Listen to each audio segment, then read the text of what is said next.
What's going on, everyone? Welcome into a live Cleveland Browns report.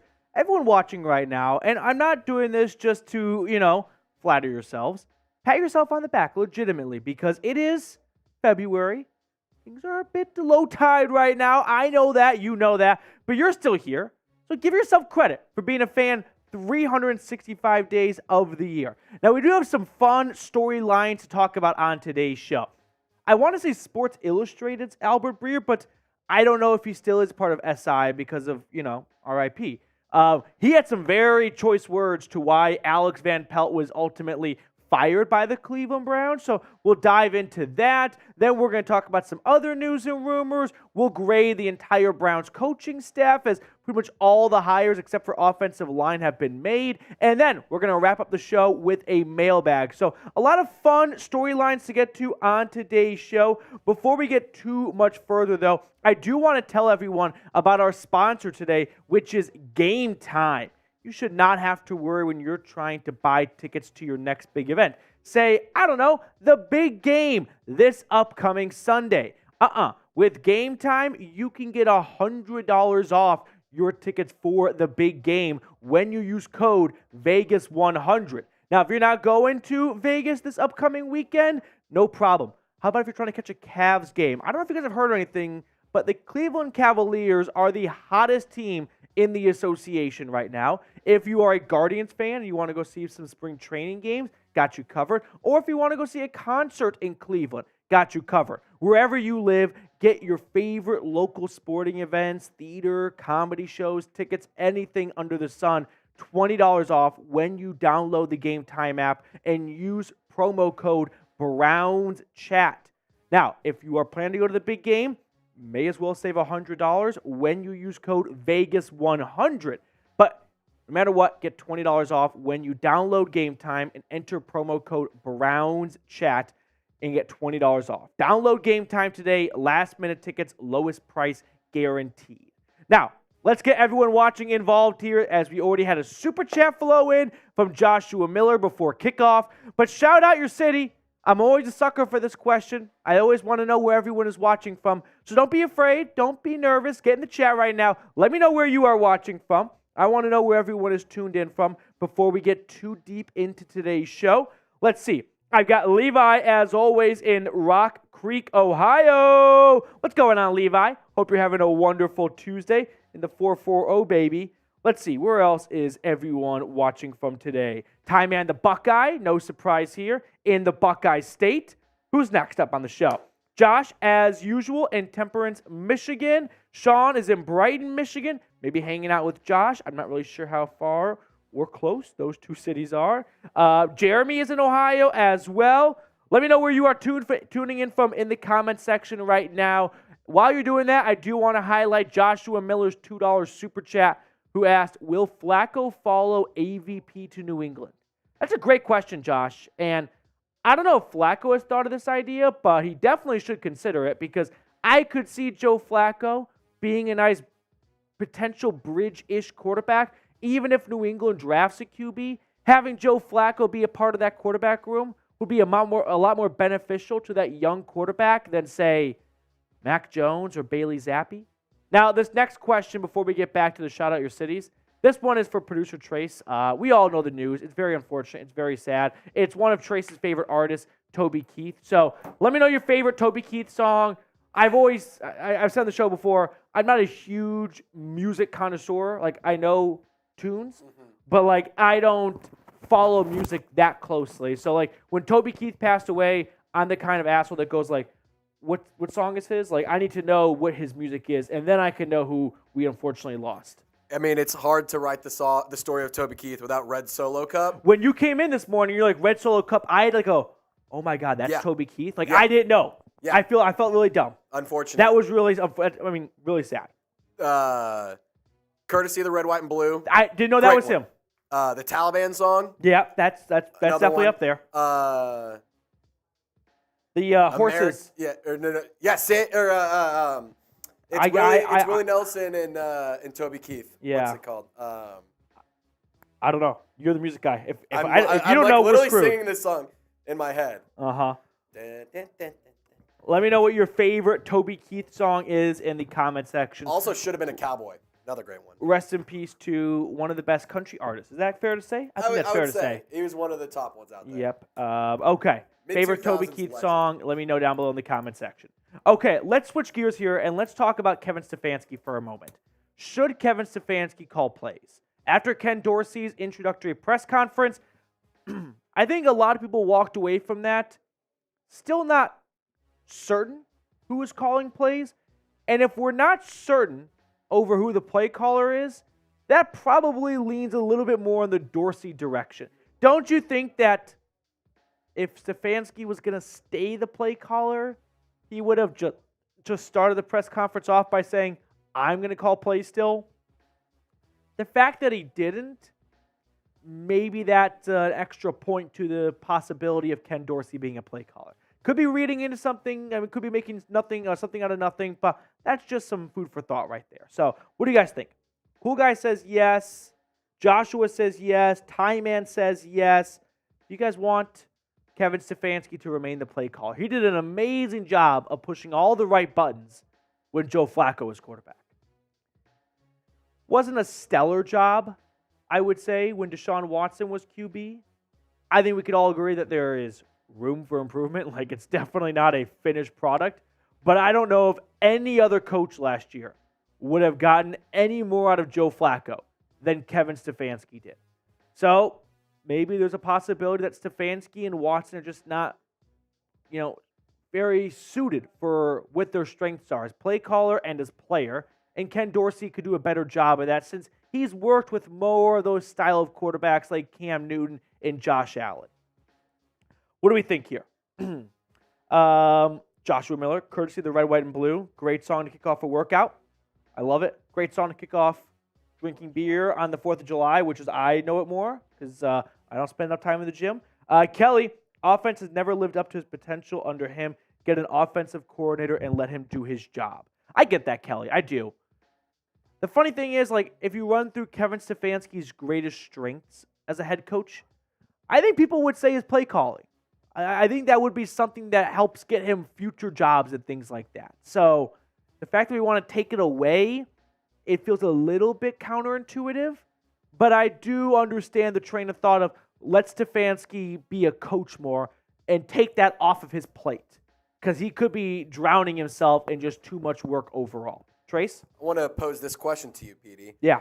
Had Kevin Stefanski not been the play caller, had he not been in the situation where he's running the offense, right? How different do you think Joe Flacco's run as the Browns quarterback looks? I don't think Joe Flacco would be as successful as he was this past year if Kevin Stefanski was not the play caller. But the hurdle is it's not about getting the most out of Flacco. It's about getting the most out of Deshaun Watson. And Stefanski didn't do a stellar job of that. Like I said, was Stefanski the worst play caller for Deshaun Watson? No. But could you do better? Yes. That much I am certain of. Before we kind of get on into the meat and potatoes of today's show, Trace, could we throw up our Super Chat menu? Because we're doing a really cool thing, kind of company-wide, if you will, this offseason. So allow me to explain. We are doing a whole bunch of awesome giveaways throughout this offseason, and I want to share them with you. So if you send a $2 Super Chat in today, like Joshua Miller did, you're going to be entered into a raffle to win our 2023 Dog Pound MVP poster. So if you want to add this to your Browns Man Cave, it's going to be one hell of a conversation starter when your girlfriend brings her coworker over and says, she's going to bring his boyfriend, he's super fun, and he's not, and he says he watches football, and then I know how it goes exactly, ready? He says he watches football, you sit down, and he goes, so, how do you think Baker's going to do this season for the Browns? And you're like, mother trucker. That's right. The guy I got to hang out with for the next 2.5 hours. But if you have that poster, great icebreaker. Just going to put that out there. Also, helps him become a smarter fan for your sake. Bingo. $5 Super Chat. I'm going to do Super Bowl props guide letter. So we have done letters before. My email is very simple. It's Matthew@chatsports.com. 2 T's in Matthew. And if you are looking for some fun prop bets to put down, I'm not going to stand here and say I'm going to go 1,000%. But maybe the most fun element of getting a letter like this is once the Super Bowl is over, you can look back and laugh at how dumb I am. That's one of my favorite things about listening to predictions after the event has taken place, you can go, that guy doesn't know anything. And that's always a fun feeling to have. So $5 super chat, I'll write you a letter with my Super Bowl props that I think you should do. $10, we got a autographed Nick Chubb signed helmet.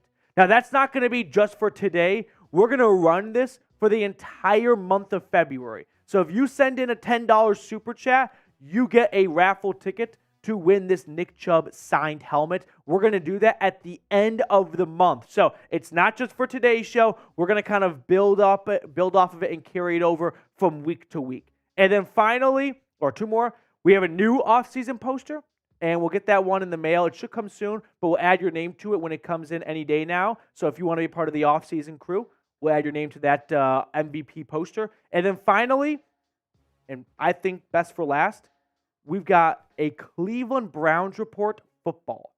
So you know those autographed footballs that have like the white top and it's got the Browns helmet on it? We've got one with our channel logo and everything on it. And I'm going to sign it and we're going to mail it to whoever the winner is at the end of the offseason. $100 gets you added to that bad boy. So I know it's a lot and there's a lot of levels to it, but we're doing a really fun, awesome offseason giveaway promotions, if you will. And I just want you guys to be aware of them. But with all that being said, mailbag coming up at the end of today's show. Hashtag Browns or Super Chat if you want to be a part of said mailbag. Get your questions in. Don't be afraid. Just hop in the comment section. No one's going to bite you. All right, coming up next on the show, though, latest news and rumors. We're going to grade the coaching hires that the Browns made. And then finally, that mailbag that I was just talking about. So, fun show laid out for you guys. I love my job. I really appreciate everyone tuning in today. Are we ready? Mr. Gerard, what's our first one? We got game time. Here you guys are going to see a little bit of how the sausage is made. For game time, there's the Vegas 100. It's in photo. And then you got to pair it with the game time L3 because in the sheet it wasn't working. Does that make sense? So you got to put that with the L3 in GFX3. Do you guys like the little peek behind the curtain? I never know if they really appreciate it. They're like, I don't give a shit. Hit space bar, let's get started. See, I've always been curious if they're like, what are they even talking about? I know. Do they think we're just like talking about nothing? I do like to think there are people that watch the show that think like I rolled in at like noon, hung out, played. Like Clash of Clans on my phone. Yeah, and then we rolled into the studio. Like, no. It takes a long time to get these things off the ground. Okay, here we go. Let's jump into a live Cleveland Brown. Oh, 1 second. 18 likes. That sucks. Let's get 20 likes. 2 more likes. 2 more likes, and then we're going to start the show. I know 2 of you watching right now have forgotten to hit that thumbs up button. Don't make me beg. Don't make me get on my knees. Hit the like button. Let's go. I was about to get really worked up. Okay, we're at 19 likes. We're 1 away. Who's going to be the 20th? There we go. All right, Trace, hit spacebar.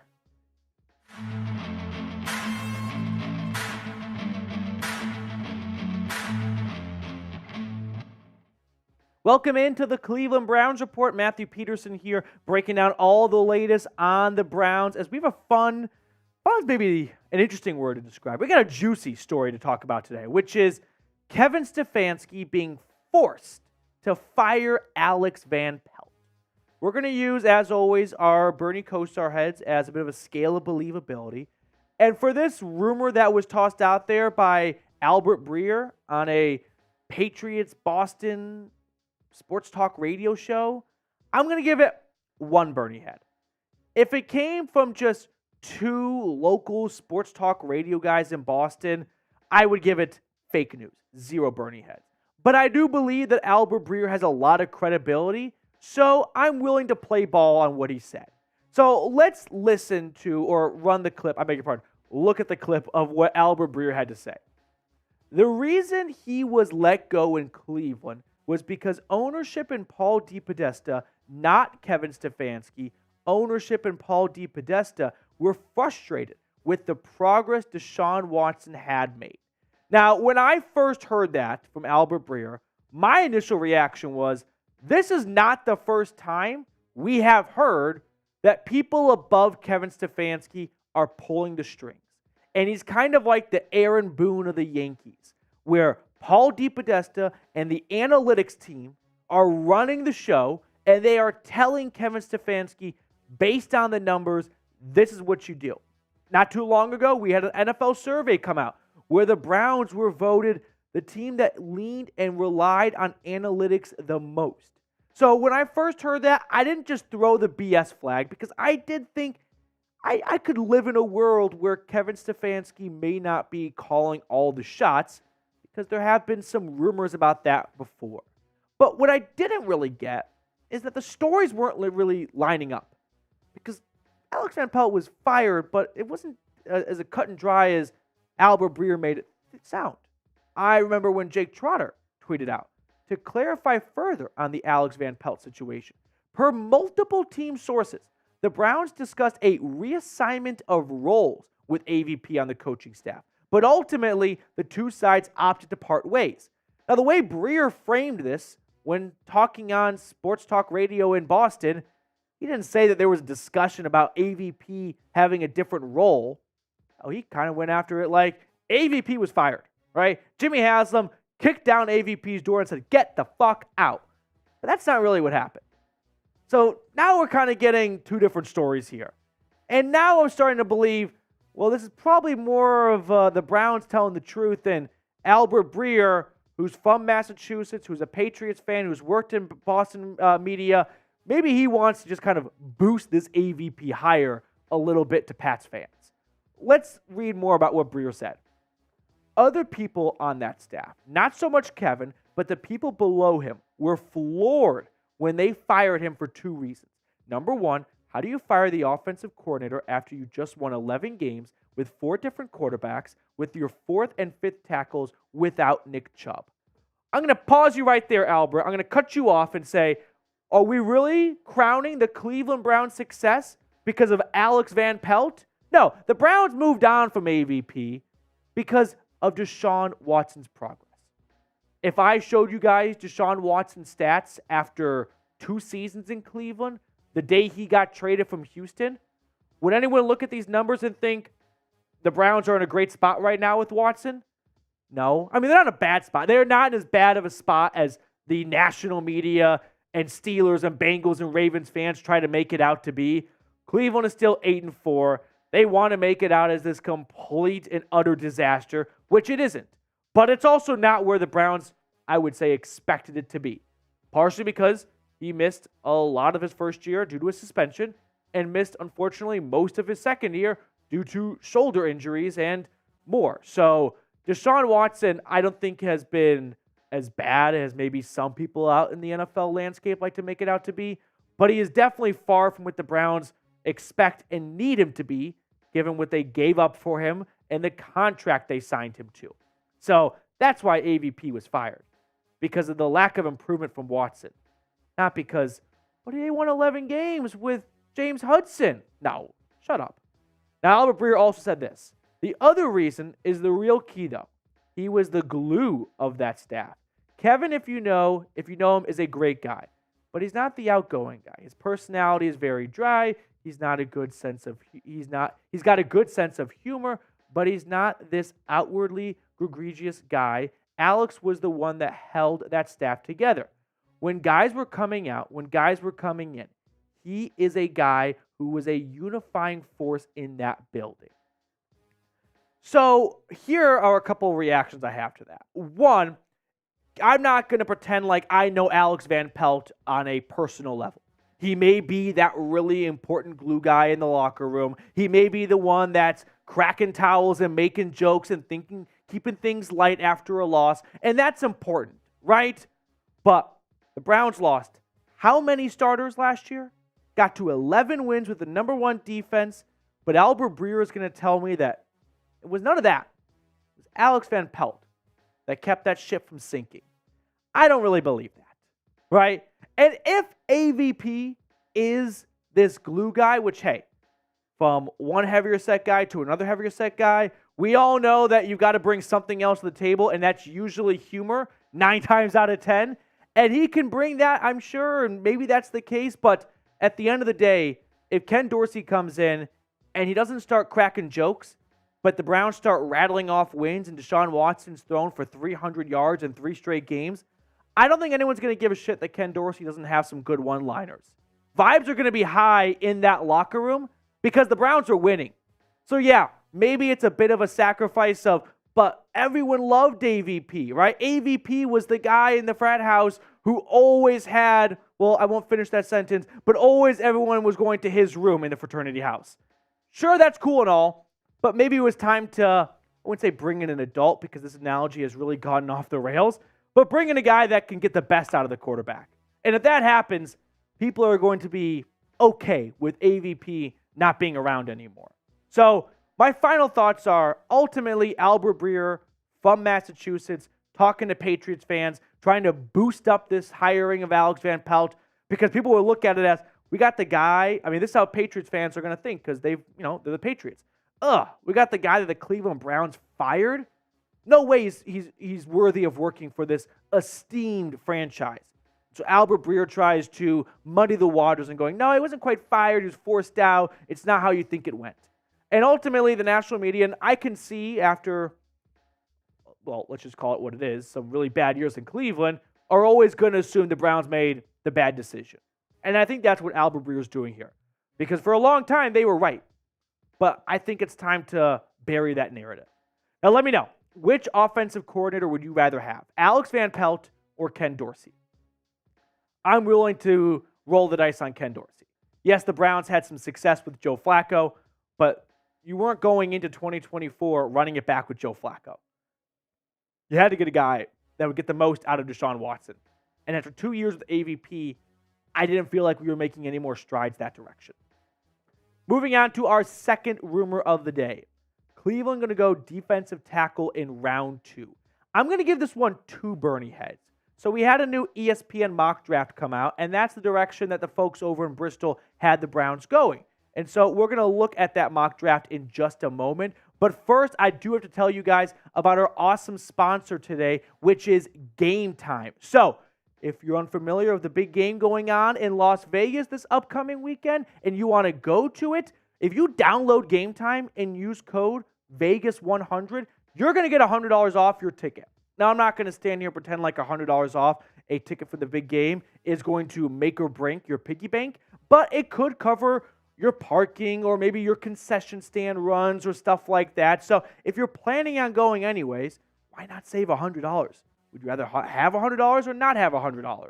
But if you're not going to the game, no harm, no foul. Let me tell you about Game Time and other features they offer. So if you want to go see the best team in the NBA right now, in your Cleveland Cavaliers, you can do that and get $20 off your ticket with promo code BROWNSCHAT. If you want to go see some Cleveland Guardians spring training, if you want to go see a concert in Cleveland or any other sporting event in your local area, download Game Time today.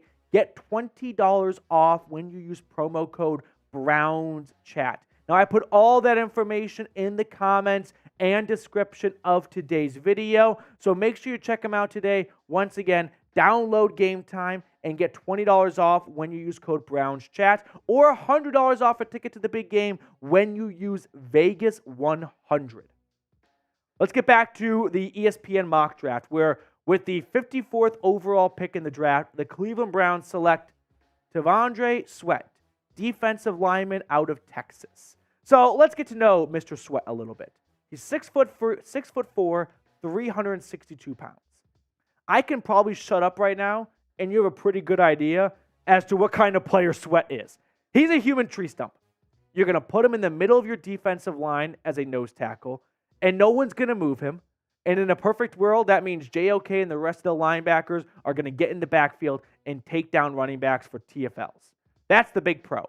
The con, you're not going to get a high probability of him bringing a true pass rush to the NFL, which I understand that not every defensive tackle is made out to be a quarterback pass rusher, but in 2024, every team is looking to get after the quarterback. And if you can't bring that skill set, some teams might look a different way and just go, you know what? If we give up some extra yards on the ground, so be it. But if we can get a defensive tackle that can get us some sacks and pressures and things like that, we'll take it. But here's what Matt Miller from ESPN had to say about this selection. Let's fix the Browns' run defense by plugging in the 6'4", 362-pound Outland Trophy winner at nose tackle. Sweat is an immovable force in the middle of the defensive line, but he also has enough quickness to score 22 pressures and 2 sacks in 2023 while consistently collapsing the pocket and chasing down ball carriers. The Browns enter an offseason with 3 defensive tackles hitting free agency, making this both a need for the team and a great value pick. And I do agree with Matt Miller. You're getting the best of both worlds at the end. You're getting maybe best player available at pick number 54, and it happens to be at a big position of need for Cleveland potentially. Now, Sweat this past season for the Longhorns, I understand that the 2 sacks, but he can get to the quarterback. Yeah, it's a little bit easier going up against West Virginia, Iowa State, and Baylor offensive linemen. I'm not so confident about that game transcending over to the pros. But I do agree that a pick at defensive tackle would be a very smart selection for Cleveland if they are unable to bring back Jordan Elliott, Shelby Harris, and or Maurice Hurst. Because if they let all 3 of those guys walk, we're talking about a returning defensive tackle room with Dalvin Tomlinson and Siaki Ika. Now, maybe Ika's ready to take a big step forward in year 2 after more or less redshirting his rookie season, but that's kind of a big gamble to make if you don't think he's at that spot. I ultimately think free agency, I don't think is actually going to dictate Cleveland's first draft pick very much.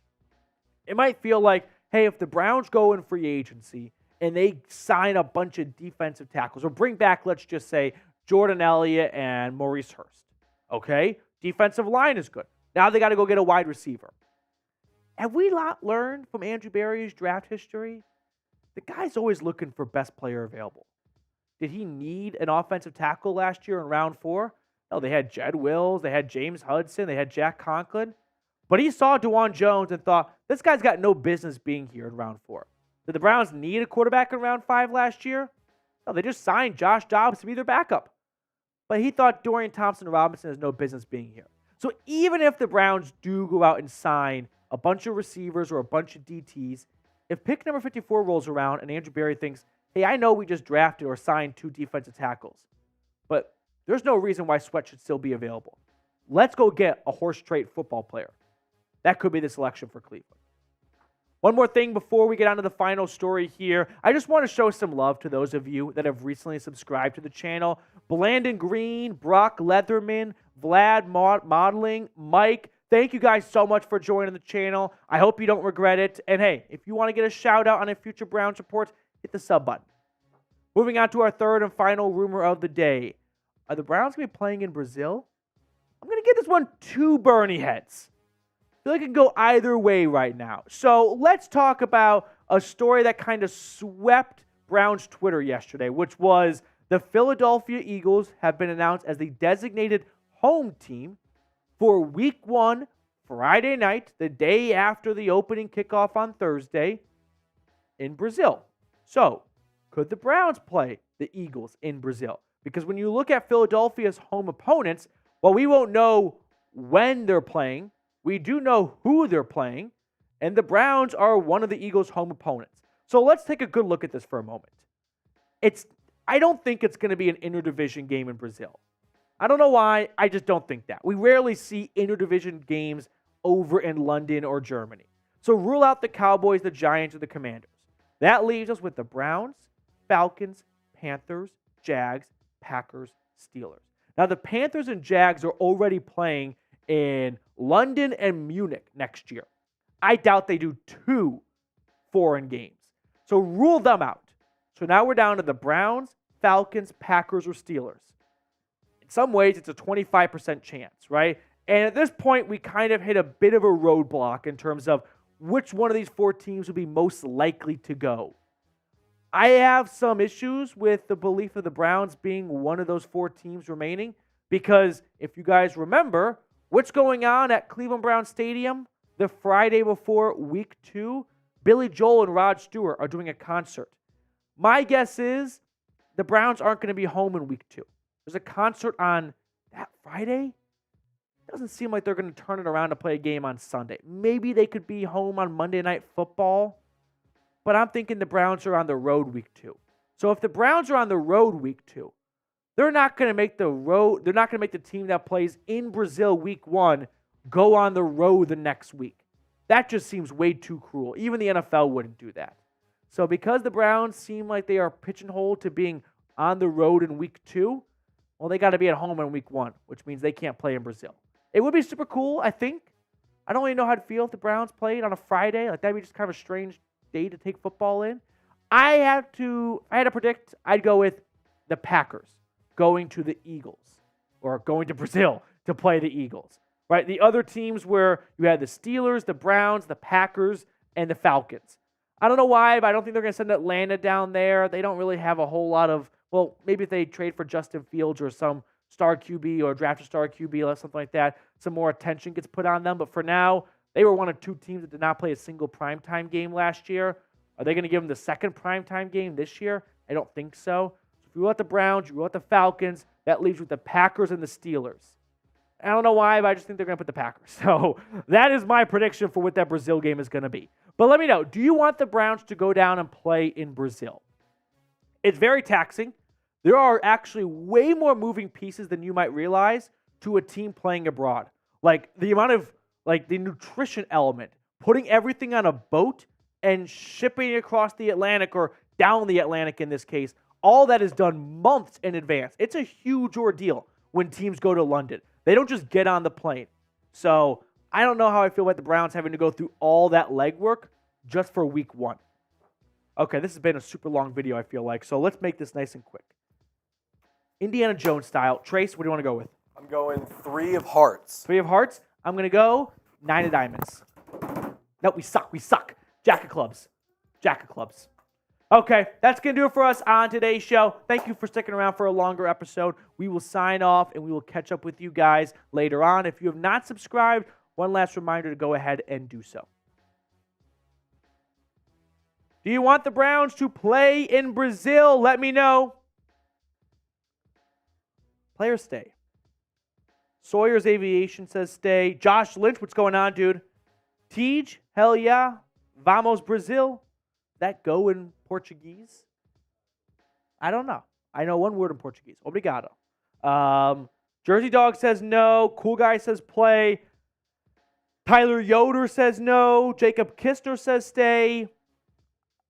I don't think they're going to put the Browns. I don't know why. It just doesn't seem like, I don't know. It's just kind of a gut feeling. It also feels like the Packers are the more like sexy option to put in Brazil. Yeah, the Packers just want a playoff game.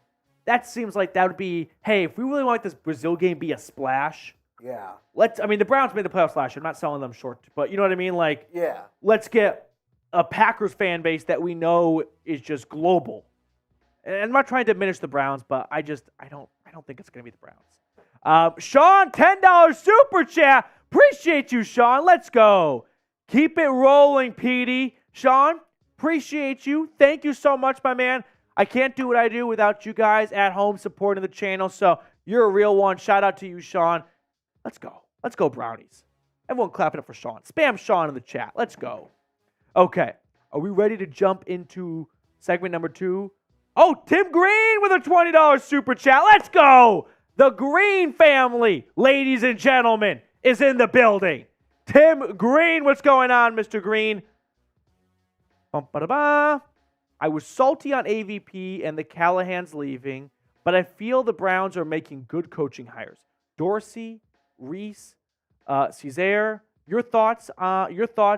2 Chubb tickets, please. Go Browns. Cha-ching, cha-ching. Can you throw up the super chat menu next just so people who are just tuning in know what Mr. Green is talking about? My thoughts.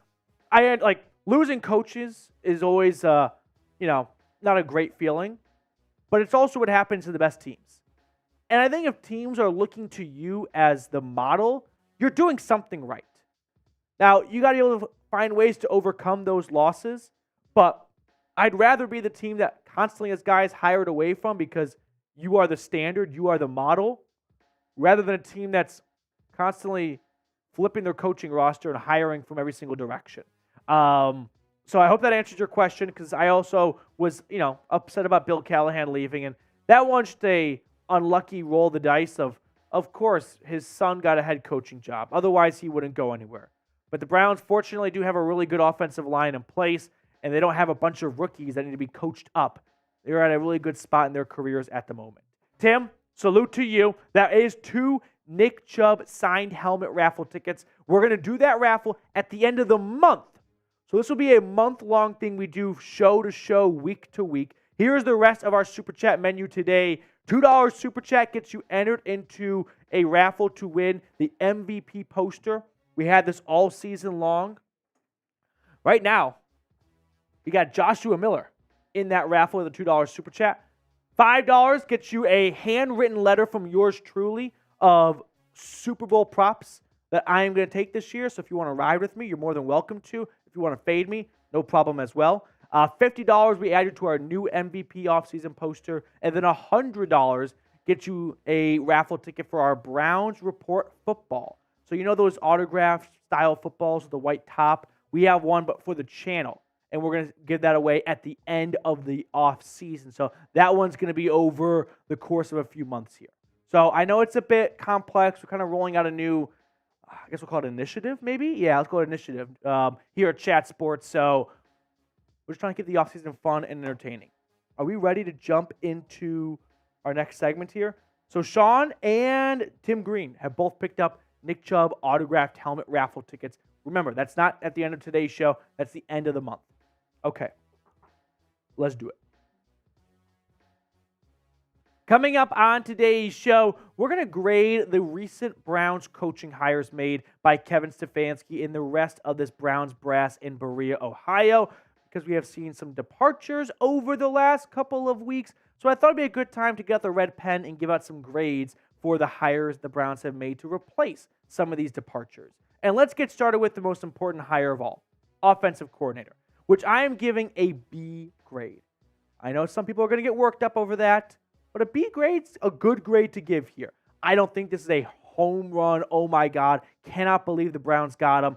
The Jim Schwartz hire was an A grade, but I like Ken Dorsey. I may not love Ken Dorsey, but that's why he's getting a B in my grade here. So let's talk about the Ken Dorsey hire for just a moment.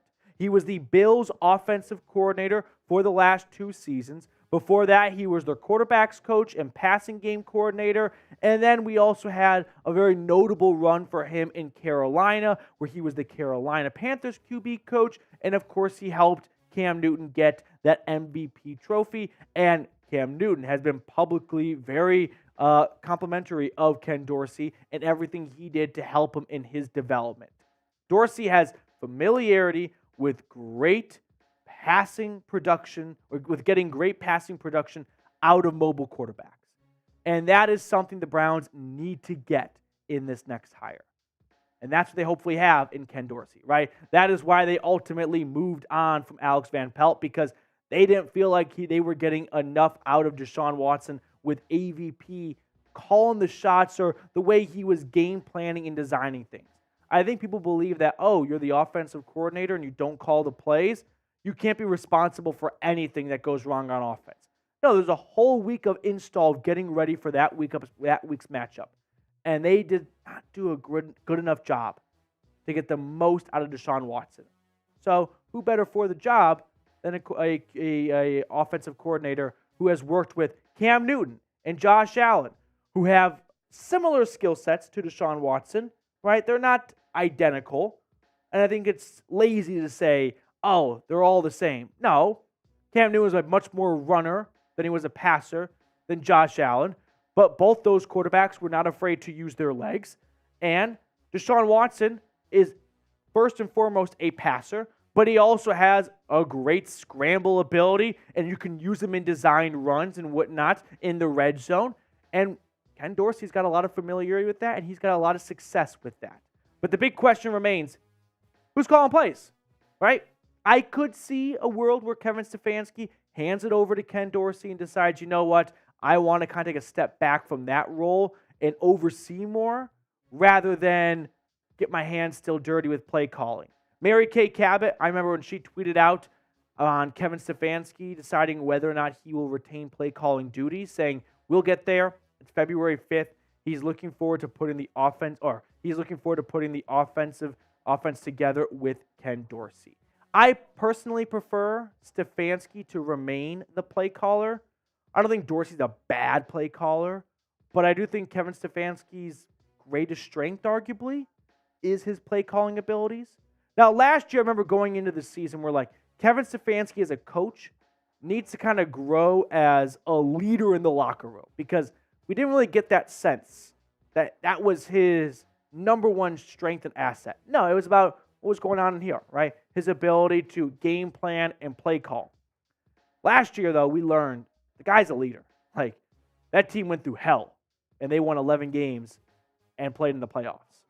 So if we can kind of check that box, maybe Kevin Stefanski is ready to be a regular head coach that delegates his duties to other people. Let me know. Should Kevin Stefanski call plays? Type yes, type no down below in the comment section. I'm very curious what you guys have to say about this one. I think Kevin Stefanski should hold on to play calling duties, but if he does give it away, I have somewhat prepared myself for that possibility, and I can try and get behind Ken Dorsey being the play caller. Moving on to the next coaching hire that was made, Deuce Staley, running back coach, coming over from the Carolina Panthers. So let's get familiar with Coach Staley. He, of course, had a very successful career with the Philadelphia Eagles and the Pittsburgh Steelers. Last year, he was in Carolina. He was their assistant head coach and running backs coach. And I know that being associated with the 2023 Panthers does not do you a lot of favors. But if there was one good thing about the Panthers last year, it was their ground game. They could not pass the ball to save their lives.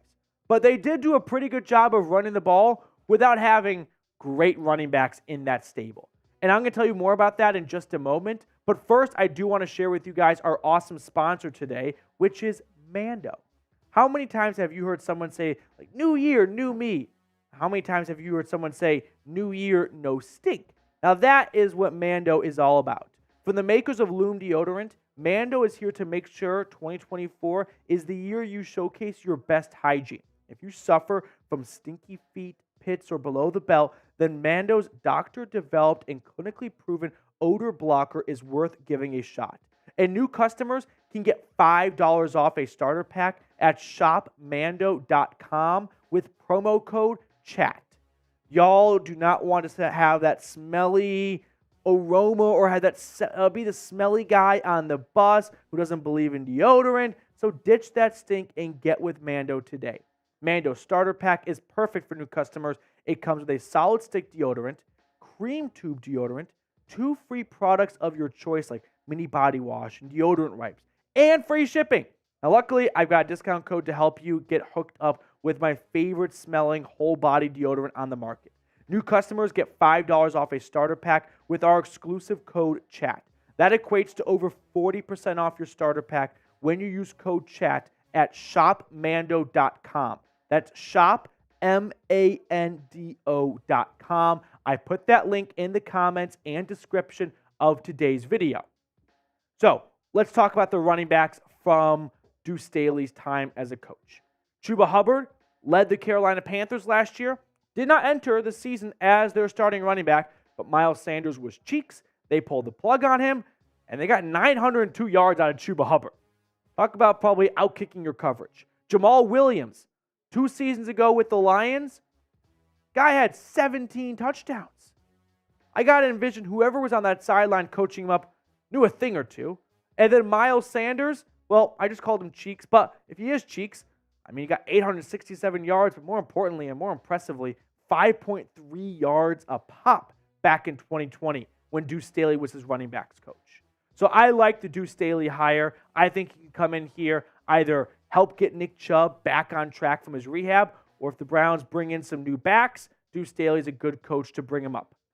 Moving on to my next coaching grade, I'm going to give the Tommy Rees hire an A. I know I'm being a little bit, liberal with these grades right now, but I don't mind giving this grade an A because Tommy Rees comes in after being Alabama's offensive coordinator in 2023.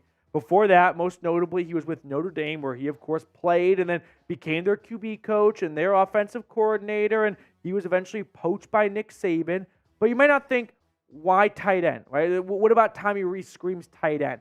Well, I mean, you look at the Notre Dame tight ends that have gone to the NFL when Tommy Rees was their coach. Like Michael Mayer, he was with Tommy Rees before he went to Alabama, 2nd-round pick by the Raiders. Tommy Tremble, 3rd-round pick by the Panthers. Cole Kmet, 2nd-round pick by the Bears. We got 3 tight ends in a span of 4 years. They were all day 2 draft picks. Maybe that's Tommy Rees, maybe not, but he clearly was doing something right to help those Notre Dame tight ends progress and get to an NFL level. I'll also add this. If you were hired by Nick Saban at the age of 30 to call plays, I'll stop listening and trust you. As a Tennessee grad, I cannot stand Alabama. I cannot stand Nick Saban, but I can respect Nick Saban and know that if he's hiring someone, he probably is more likely to be right than wrong. So I'll believe that Nick Saban hiring a guy at 30 years old to be his offensive coordinator and be his play caller, he's probably got a good detector for where's a good football mind that's coming up the ranks right now, and I want him in Tuscaloosa. So you get that paired with the dramatic turnaround we saw from Alabama last season. They look dead 3-4 weeks into the season, and then Jalen Milroe ends the year on a high note, and I understand that last taste of Jalen Milroe and Tommy Rees together, that awful QB design run with the season on the line was not a good one, but I'm not hiring Tommy Rees to make critical play calls at the goal line. You've got Kevin Stefanski or Ken Dorsey for that. I'm bringing Tommy Rees to Cleveland to help tight ends. That's job number 1, but help the overall offensive coaching staff get Deshaun Watson this offense ready every single week. Finally, Jaquez Cesaire was our final hire by the Browns. Now, they still have to make an offensive line replacement for Bill Callahan. It might be an in-house promotion with Scott Peters, but I'm going to give this one a B grade. Why am I giving this one a B grade? Well, I just don't have enough body of work to have a great idea as to whether or not this is a great hire or a coach that's kind of get forgotten on the coaching staff. He doesn't have a ton of coaching experience. Like, he was the defensive line assistant coach with the Chargers. That's where he played for much of his career. Then he went to the Bills. Then he went to the Texans, and now he's with the Browns. So he is well regarded. He is well liked and respected in the league. Kevin Stefanski had this to share on the hiring, saying, Jaquez brings energy and a proven track record as both a player and coach in this league. He has made his impact felt in every place he has been, and we know he will come in and work to increase an already high standard for our defensive line. So to round out the video, let's look at the offensive coaching staff and the defensive coaching staff. Kevin Stefanski, Ken Dorsey, Deuce Staley, Chad O'Shea, Tommy Rees need to find a Bill Callahan replacement. Defensive coaching staff, you've got Kevin Stefanski still, Jim Schwartz, Jaquez Cesaire, Jason Traver, Brandon Lynch, Coach Banda, Zach Dunn, Jeff Anderson as quality control coach. So that's how the coaching staff is shaping up to be. Still awaiting that Bill Callahan news. But hey, we're filming this during our live show on Tuesday. Who knows? Maybe this hiring has already been done by the time you're watching this. But grade those 4 hires for me. A, B, C, D, or F. I'd give it a solid B, B+. Right? I really like the Tommy Rees hire. I like the Ken Dorsey hire. Big fan of the Deuce Staley hire. And we'll wait and see how Cesaire does on the defensive line. Okay, are we ready to pick a card? I've got my Mando deodorant right here. Now I've got my cards. Here we go. What are you thinking, Mr. Gerard? I'm going to go 10 of clubs. 10 of clubs? Give me 5 of spades. I'm feeling good, too. Oh, yeah. Here we go. Queen of clubs. Queen of clubs. That will do it for us on today's show. I really appreciate you tuning in and hanging out with us for the last, 15 or so minutes. We will sign off, and we will catch up with you later. Grade the 4 hires for me. What grade are we thinking? What grade are we thinking? We got a super chat coming in as you guys give me those grades here. Yo Long YouTube. I'm Jerome Bettis' grandson. Do we believe? If that's true, that's sick. Do you know why they call him the bus? I do not. Because he was too afraid to take planes and travel to road games. Interesting. I lied. That's from The Office. I was gonna say, do you remember The Office? It's an interesting way to get a nickname, the bus, in a football. Do you remember The Office when they went to Philadelphia for that paper convention? And Dwight's like, why do they call him the bus? And he goes, because he was too afraid to take the plane. I got. If that is your grandpa, I mean, I got to just take your word for it, I suppose. Yeah. That's a pretty sick grandpa to have. You could send a picture of you and your grandpa. That would suffice. at Matthew Petey on Twitter/X. But hey, Yo Long, appreciate your super chat. Thank you so much. $2 super chat got you entered into a raffle for our Dog Pound MVP poster board from the 2023 season. So anyone else wants to be included in that raffle to win it at the end of the show today, $2 super chat. Okay, we've got one more segment coming up here. It's a mailbag, so get those questions in. Hashtag Browns or super chat. If you super chat, oh, see, I knew that wasn't true. There it goes. Okay. Yeah, well, it's super chat. I mean, I'm freedom of speech, baby. Yeah. I'm not going to read it, but you sent the super chat in. You see what's on screen. I know that they're getting a good laugh out of this right now. Yeah, no doubt. They definitely thought they had us hooked from the Jerome Bettis part. Oh, yeah. Here's the thing, though. If they truly are Jerome Bettis' grandson, we'll never believe that anymore. No. They ruined that possibility. Okay, Dr. Crew, let's get to a better super chat. What would be more costly, losing Bill or Jim Schwartz? Losing Bill Callahan or Jim Schwartz? I think Jim Schwartz. I love Bill Callahan. You love Bill Callahan. But losing the play caller on defense for a defense that kicked ass last year. If that's season one of Jim Schwartz, man, I think there's reason to believe that as more guys get into his system, we're going to see better results year after year. So, Dr. Crew, I would go with Jim Schwartz. We'll include that one in our mailbag, though. Yo Long's back. In all honesty, love your show. Well, I appreciate that. That was a very nice recovery from the previous super chat. So, thank you very much. Really appreciate you supporting the channel. Hashtag Browns or super chat, and you will get featured on our next segment, which is a mailbag. So, if you have any questions related to the draft, free agency, trades, the Super Bowl, for crying out loud, whatever it may be, hashtag Browns or super chat, and we'll get that on screen. Okay. Are we ready to jump into a mailbag? Okay. Game time indeed. This is kind of the fun part about the live shows. You guys get to see the communication element. Okay. I am prepared. What's going on, everyone? Welcome into a Cleveland Browns mailbag. Today's show was filmed during our live show, which airs every Tuesday at 5 p.m. Eastern. As our first question comes in from an underrated Will Ferrell movie TV character, Tim Watley. Thoughts on adding Chase Young this offseason? All the Buckeyes fans listening right now just had their ears perk up a little bit when they heard Chase Young potentially returning to Ohio. Now, Chase Young is a bit of an enigma, right?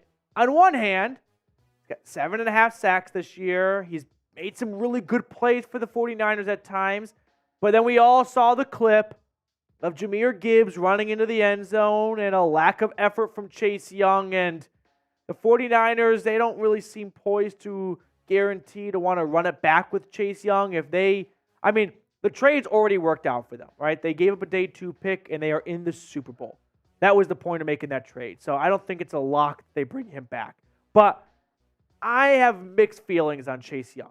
I think he's a very talented player, of course, but maybe with Jim Schwartz and the right coaching staff around him, they can kind of kick that shitty effort to the curb. And that would fall under Myles Garrett's jurisdiction. If you could get Chase Young for a little bit cheaper than maybe what I'm projecting, I wouldn't be too opposed to it, but the effort concerns, they definitely scare me. I'd be lying if I act like it was no big deal at all.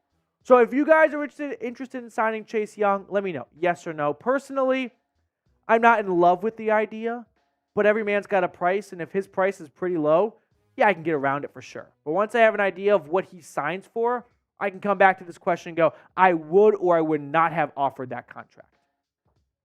Lil Beam, PD, I have been looking at quarterback coach candidates for the Browns, but there is a name that I think they should look at. What about Tim Kelly, who was recently fired by the Titans? Tim Kelly was the Houston Texans offensive coordinator when Deshaun Watson was down in H-Town, and then when Brian Callen came down to Nashville, they got rid of the offensive coordinator and Tim Kelly. I have heard Tim Kelly tossed out a bunch. And what I've heard from people in Brier is that the Browns, they're not interested in trying to recreate the 2020 Houston Texans. It's 2024. Teams have to progress. So that has sort of been a reason why there may have been some pushback on bringing the band back together in Cleveland. But it's all in on 2024. And Tim Kelly had success. So as a quarterbacks coach, yeah, I'm not opposed to this one at all, Lil B. Dr. Crew, what would be more costly, losing Bill Callahan or Jim Schwartz? I would say Jim Schwartz. What we saw from Jim Schwartz this past season has me super fired up for what this defense can look like in year 2 and year 3 with Jim Schwartz as their leader, right? We saw a dramatic turnaround from 2022 to 2023, but there are still areas to improve, specifically on the road. So, big leap forward in 2023, but I'm very excited for 2024. Whereas Bill Callahan, don't get me wrong, I'm not excited about that departure. It's still a stinger of a loss. However, that offensive line, I would say, is in a pretty good spot from where he started to where he left off. And they're ready to roll with, anyone driving the bus right now. Tim Green, I was salty on AVP and the Callahans leaving, but I feel the Browns are making good coaching hires. Dorsey, Tommy Reese, he's there. Your thoughts? And then 2 Chubb tickets, which we talk about during our live show. So tune in so you know what he's talking about. I am pretty upbeat about the Browns hires. Losing coaches is always a bummer. But if the Cleveland Browns become the standard, the model, where other teams are poaching their coaches to bring that success to their organization, then that's got to feel pretty good, doesn't it? For all the years of the Browns hiring other people's coaches to try and bring their success over to Cleveland, if the Browns all of a sudden are looked at as, hey, that's the team to beat, that's the model, that's the standard to compete with, you're doing pretty good as a franchise, I would say. So it sucks, no doubt about it, but I'd rather have it this way than be a franchise that's always hiring other teams' coaches. Lil Beam, should the Browns trade a 5th-round pick for Brandon Cooks? He went for a 5th-rounder last year to Dallas. He's got what? I think probably 1 year left on his contract. Kind of goes back to, do the Browns want to recreate the 2020 Houston Texans? I don't think so. They didn't really play ball with Hopkins or Cooks last offseason. I'm not quite sure if we're going to see that change this offseason. So I would rather the Browns hold on to their 5th-round pick than trade for Brandon Cooks. But it is an all-or-nothing kind of year, it feels like, in 2024. So I could see the urgency kicking in for Andrew Berry. But ultimately, I'd probably hold on to my 5th-rounder. Before we get on to the rest of today's mailbag, I do want to tell you guys about our sponsor today, which is Game Time. If you are planning a last-moment trip to the big game, you can save $100 when you use code VEGAS100. Now, if you're not going to the big game, you can get $20 off any ticket when you use code BROWNSCHAT for a Cavs or a Guardians game or something like that. But for anyone trying to make a last-minute trip to the big game in Vegas, use code VEGAS100, get $100 off. Is that going to dramatically alter the ticket price? No, I'm not. I'll be honest with you guys. But $100 is still $100. So if you are thinking of going, if you want to go, just make sure you use that code. That way you can at least save yourself an extra $100. But for everyone else that wants to go see the Cavs play, or you want to see Guardians spring training, or you want to see a concert, or any other sporting event in your local area, download Game Time today. Use code BROWNSCHAT for $20 off your first purchase. Terms apply, but again, download Game Time and use code BROWNSCHAT for the best last-minute seats. Download Game Time today. Last-minute tickets, lowest price guaranteed. Tim Green III, what's going on? All in all, the Brownies had a great 2023 season given the circumstances. Eli wants that Chubb helmet. We got a Nick Chubb helmet giveaway going on during our live show, so tune in so you know what Tim Green is talking about. But you're right. All in all, yes, a tremendous season and a disastrous ending. But there is plenty to learn from in that ending, but there's plenty to be proud of what the Browns accomplished in 2023. Now, 2024 is interesting because the schedule gets tougher. Last year, the Browns had a 4th-place schedule. This year, they play a 2nd-place schedule. So they're going to play tougher teams, but if you want to hang with the best of them, you're probably not going to go to the Super Bowl with a Mickey Mouse path. You're probably going to have to come and overcome some adversity. Right? You don't want to be a team like, say, like the Miami Dolphins last year, who, beat up all the bad teams, but when they played the good teams, they lost. I'm not completely afraid of playing some tougher opponents, but the thing that balances that tougher schedule out is you hopefully are going to get healthy. You're going to get your top 2 starting tackles back. You're going to get your quarterback back. You're going to get your running back back. You're going to get your starting safety Grant Delpit back. You're going to get your middle linebacker if Anthony Walker resigns back. Like, you're going to get Myles Garrett with a healthy shoulder back. So hopefully that kind of balances things out and the Browns can learn from 2023. I'm not going to pretend and act like, moral victories are cool. Like, no. The Browns got their shit pushed in the playoff game, and that's not acceptable. But I can also look at all the great things that happened last season and be proud of that too.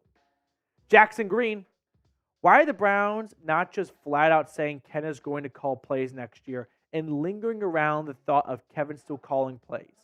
Jackson, that's a good question, and I don't really have the answer. Like, I'm trying to think of the strategic element to dragging it out. If they truly do know the answer right now, maybe they don't. Maybe that's still a conversation being had because it is early February and they have until September to really make that decision. If they are truly dragging it out, the only reason I could think that as is maybe the Browns kind of want to have a quiet news dump and not make that be a big headline story and try and slip that in the cracks during free agency and whatnot. But other than that, I'm not quite sure, Jackson. Marty Huggins. What's going on, Marty? Any chance of a DeAndre Hopkins trade this offseason? I don't think the Titans are going to want to move on from DeAndre Hopkins. I think they like what they have in Will Levis, and if they want to see Will Levis take a good jump in year 2, trading away the receiver he threw 3 touchdowns to in his NFL debut probably isn't going to help that. So whenever we talk about trade, people tend to forget it takes 2 to trade. I don't think the Titans want to trade DeAndre Hopkins. Now let me know. Would you want to trade for DeAndre Hopkins? Trade or pass? I think Andrew Berry looks back to last offseason and regrets not signing DeAndre Hopkins. I remember having kind of let's all sit down for a moment and knock the silliness out of us that we're going to pass on DeAndre Hopkins because we want to see DPJ more. DPJ had a really good 2022 season, but come on, once DeAndre Hopkins, one is fighting for a roster spot next season. I'm going to take DeAndre Hopkins, and I wish the Browns did that last year. This year, it might be too late. Joshua Miller, what move would or could the Browns make to show that they're not just all in for 24, but they're desperate to win in 24? Josh asked the best questions. All right, Josh, let's play ball. What's a move that says the Browns are desperate to win in 2024? Desperate move, I think, would be a Chris Jones signing could be fun. A T. Higgins signing could be fun. I'm thinking if they are truly all in for 2024, this one's not going to sound good to a lot of ears, but they're we're not going to wait for Nick Chubb to return. We're just going to go out and get Saquon Barkley. We're going to go out and sign Josh Jacobs. We're going to go get a new starting running back because even if Nick Chubb does return in 2024, there's a very real chance that he starts the year on the PUP list and misses the first couple of weeks, and maybe the Browns go, we don't have time to wait. We want to go get a starting running back who can start week 1 to the final week of the season. So maybe that's a Saquon Barkley or someone like that. That could be a we're not messing around kind of move here. But Josh, excellent question as always. Let's wrap up the show by picking a card. Trizzy Trace, what are we feeling? Going Ace of Diamonds today. Ace of Diamonds. I'm thinking 10. Thinking 10. I like. And I'm thinking 10 of hearts. Ooh. It's a good sounding card. Are you ready? 10 of hearts.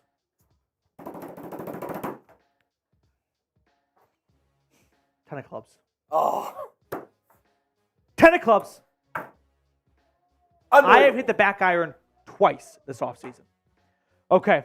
That will do it for us on this edition of the Cleveland Browns Report. Thanks for tuning in. I really appreciate it. If you're still watching, type CLE in the comment section. I always love to know who watches all the way until the end of the video. Would you guys trade for DeAndre Hopkins? Let me know in the comment section. Joshua, Tim Green, the entire Green family, thank you guys for your support of the channel. Anyone get it right? John Porter's here. Good to see you, John. Welcome aboard, buddy. Okay. Damn. I knew it was 10 too. I love that you called it. I like 10. It's I gonna knew be it was 10. 10. Couldn't. What's the next card? Ace. Doesn't matter. Hey, no Wait, one's what was the next one? Ace of clubs. Oh, No one's even guessed ace this offseason. I went I just went ace. Oh, I'm so stupid. You just go ace. Diamonds. Yeah. What's wrong with me? But hey, that's why I was like, I don't feel like I've heard an ace yet. So let's go. Let's try that one. Tim Green. Final. Ooh. Here's the. We'll throw the super chat menu up one more time here. We've got two $2 super chats. So this is what I want to do. Or no, we got 3 different people. We got Joshua Miller, Yo Long, and Dr. Crew. We can either do like a duck race of sorts, or we can do pick a card, and whoever's closest. I kind of like the card. Let's do a card. Yeah. Tim, to answer your question, I'm going 49ers. I have picked against the Chiefs all 3 games this offseason. I picked Miami, I picked Buffalo, and I picked Baltimore. I got all 3 wrong. You got to stay consistent, though. I can't flip now because the moment I flip, the Chiefs lose. So I'm taking Niners 30, Chiefs 26. Ty, man, we'll get you on the board. Okay. Yes. So, do we still have Yo Long, Dr. Crew, and Josh in the house? If so, please make your presence known in the chat right now. And we will get you guys to submit a card picking, and then we'll pick a card. And then my email is matthew@chatsports.com. Super simple. Dr. Crew's here. Bueller. I need Josh, and I need Yo Long. Let's go. Josh is here. Josh has 10 of diamonds. Dr. Crew, can you send a card, please? Just like Josh did. And then Yo Long. If Yo Long is radio silent on us, then Trace will pick the card. We're going to go closest by number, and if it's a tie, we'll do a runoff. Let's do it. Josh kind of playing in the middle of the field, 10 of diamonds. Dr. Crew, 6 of spades. Yo Long, one more opportunity to chime in with your card choice. Otherwise, Trace will pick for you. What are we thinking? Going once? Going twice? Okay. Trace, what card do you think Yo Long would pick? Yo Long strikes me as a guy who would pick the 4 of clubs. Okay. So you're taking the 4 of clubs. I've got Dr. Crew for the 6 of spades and Joshua Miller for the 10 of diamonds. So basically, if it's a face card, Josh is going to win. Dr. Crew kind of owns a little bit closer to the 6, and you own 2 to 4. All right, here we go. Drum roll, please. If I could shuffle for a moment. Here we go.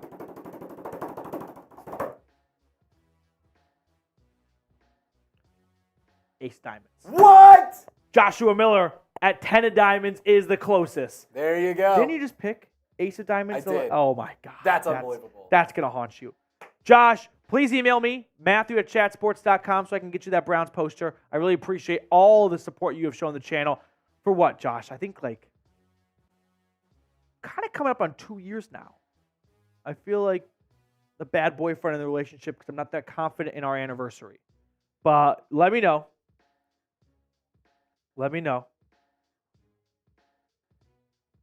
Okay. That's going to do it for us on today's show. Oh, we throw my email up there? Cool guy. Who are you talking about? The giveaway was for the $2 Super Chat Club today. Otherwise, I can get way too lost in the sauce of Super Chats. Matthew@chatsports.com. That's my email. Josh, hit me up over there. Tim did Super Chat in today, but I was just doing $2 Super Chats. Super Chats, cool guy. Okay. Are we ready to bid farewell? I really appreciate everyone for tuning in today. It's always a blast. You guys make my Tuesdays. Are you going to trivia tonight? No, I've got some Super Bowl trivia. I'm on Super Bowl duty, so I am not going tonight. Okay. Super Bowl trivia for tonight. You ready? Hit me. Which city has hosted the most amount of Super Bowls?